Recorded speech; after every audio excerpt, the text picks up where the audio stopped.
Hi, I'm Red Champ, and EA Sports put out a new tuner update for NHL 24.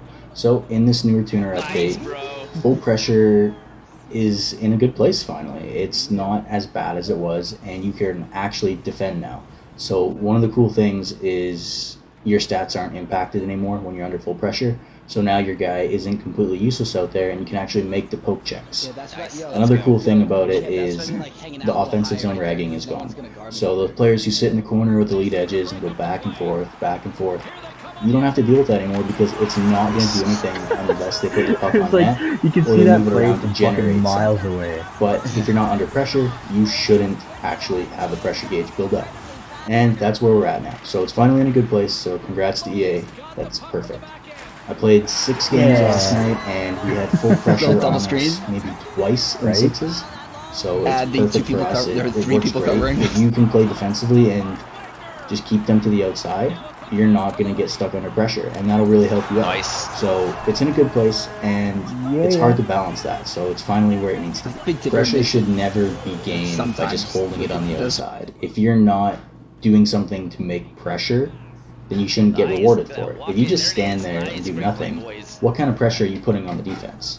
So it's good that the game is now in line with that, and I think that's a real good step. Now, with the tuner update to NHL 24, they changed straight line hustling. So if you're totally out of energy before, I guess you could keep hustling when you were out of gas. Now that's not going to be a thing, as well as they increased the hustle speed by 33%, so your energy is going to consume a little bit faster to get once it starts getting going. But then after that, the World Shell drain is reduced by 16% to make it consistent with other game modes. So basically, you guys really don't have to change anything. I tested a bunch of stuff yesterday. Everything works fine. It feels like once you get going, it consumes, but it also feels like it takes a little bit longer to actually get the startup on it. So as long as you guys have 83 plus endurance, you guys will be fine. If you guys can manage your stamina, then you're not going to have a problem out there at all, and it's just going to be as if nothing changed.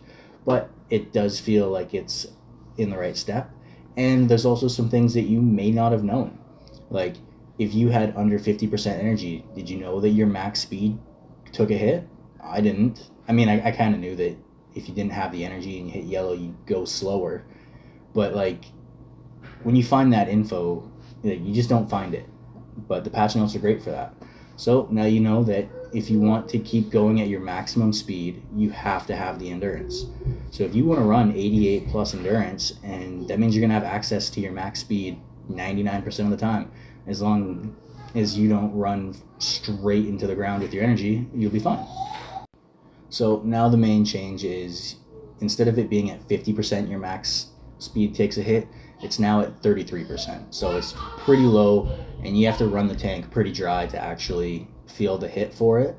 But that also means that you guys can get away with just straight lining more. Even though they say, hey, we've taken down some of the straight lining, it's still very possible. And if you invest a little bit more in endurance, nothing changes. It's a change for the better, but it's not noticeable. Most of you guys won't notice it.